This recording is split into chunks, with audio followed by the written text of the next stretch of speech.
А за самиот крај ќе најавиме и последен разговор во студиото како да родителуваме без казни. Дали е можно да воспитуваме сопоставување на граници без казнување? Тоа не значи дека на детето му дозволуваме се, туку дека треба да се справиме со инаетот, плачот и фрустрациите на еден поинаков практичен начин. За таа цел Суза разговара со Сонја Кетановска-Кимовска, денешен наш гостин едукатор за родители. Повели, Суза. Благодарам многу, Оли, да верувам дека тебе особено како просветен работник и тоа како ќе те интересира темата.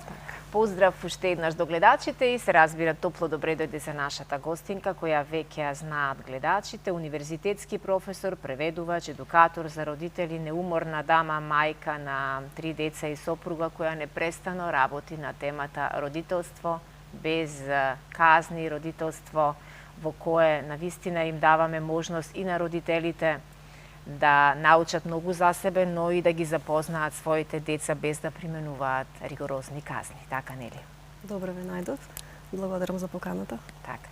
Драго ми е што сме повторно заедно и да проговориме помеѓу сите активности кои вие ги имате во периодов, да проговориме и за родителството, кое што е секогаш важна тема и секогаш актуелна тема, особено за младите родители, за оние кои допрва се среќаваат со таквата проблематика, која не е секогаш лесна за износување, нели?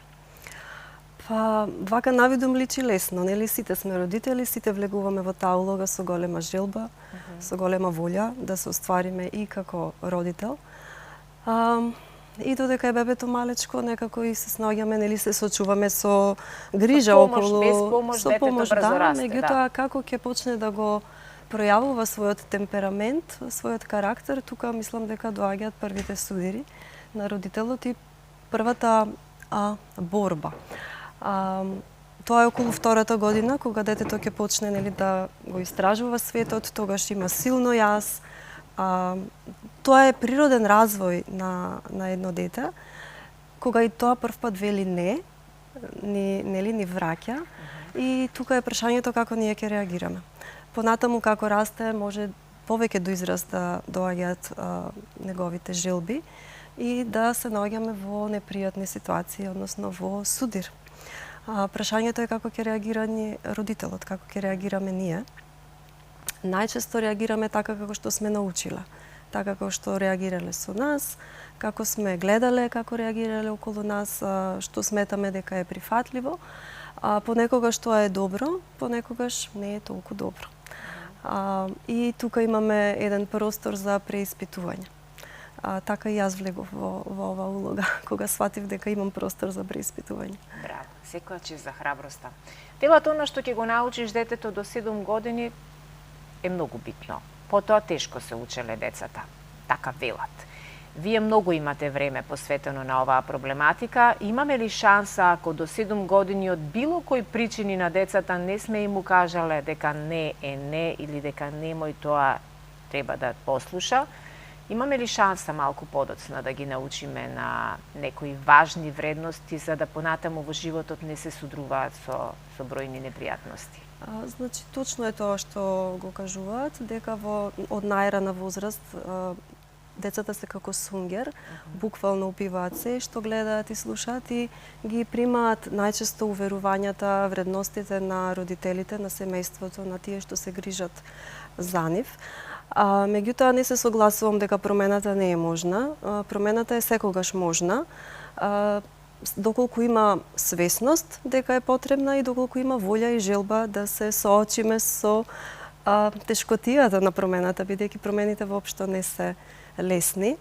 Јас и затоа и изборувам и во мојата книга и затоа и така се вика "Разбуди го родителот во себе". Тоа е едно соочување со самиот себе. Промена кај себе како родител.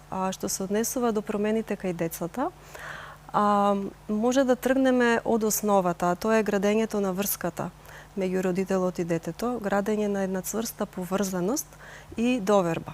Ако тргнеме од таму, од тие цврсти темели, тогаш имаме многу поголеми шанси да влијаеме и да успееме да ги не да ги наметнеме, туку да ги пренесеме нашите вредности. Вие во вашата пракса секојдневно се среќавате со многу родители и работите со нив како советник, како едукатор и можеби има во ова модерно време на живење и модерни проблеми со кои што се соочуваат родителите на терен како родители, а и вие сте родител на 3 деца. Кои се најголемите проблеми со кои што се соочуваат во пракса родителите? Па мислам дека најголемите проблеми, еден од најголемите проблеми е како да го задржам, како да го изградам и како да го задржам авторитетот како родител. Многу од родителите одат во крајности, или во преголема строгост, или во преголема мекост, односно попустливост. И тоа си има своји последици.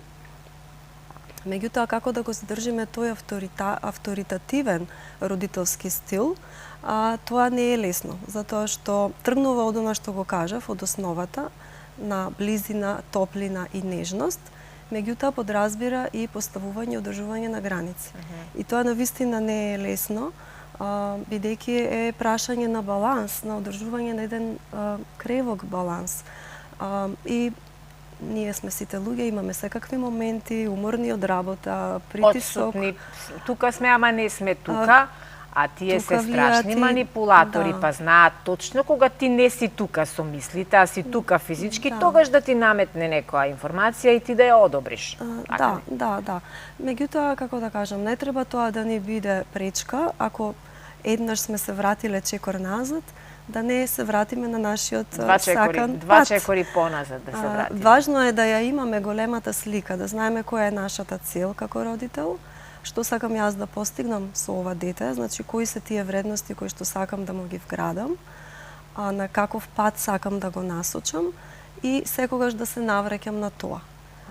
Врската која што ќе ја градам во секојдневието, преку заеднички активности, преку уважување на неговите потреби, преку вклучување во секојдневните активности во домот, преку препуштање, давање доверба да се почувствува дека е способно, тоа ми дава мене можност да можам да го остварам својот авторитет во моментите кога ми треба. Така.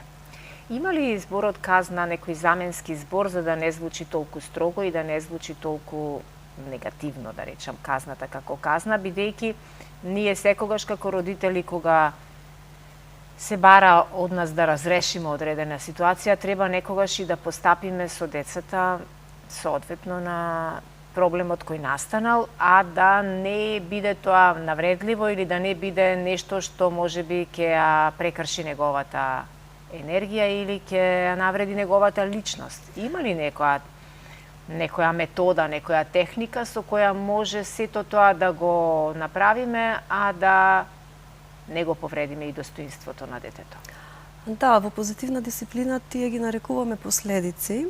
И сега точно границата меѓу казна и последица е многу тенка и тука повторно е умешноста на родителот како ќе се постави.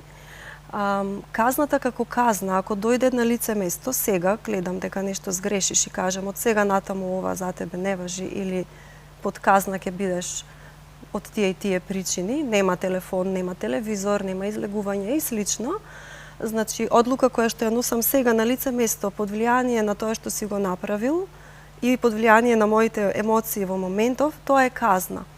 Тоа кај детето може да предизвика различни реакции, може да не послуша во моментот, меѓутоа може кај него да побуди отпор, желба за одмазда или повлекување. Тоа повлекување може да оди во два правци, или да се повлече во смисла на пак да си проложи по старо, меѓутоа да го крие тоа, нели, со криење, со лажење или нешто од кај другарите, пријателите. Да, значи или да премине во срам, во вина, во целосно повлекување во себе и намалување на самодовербата.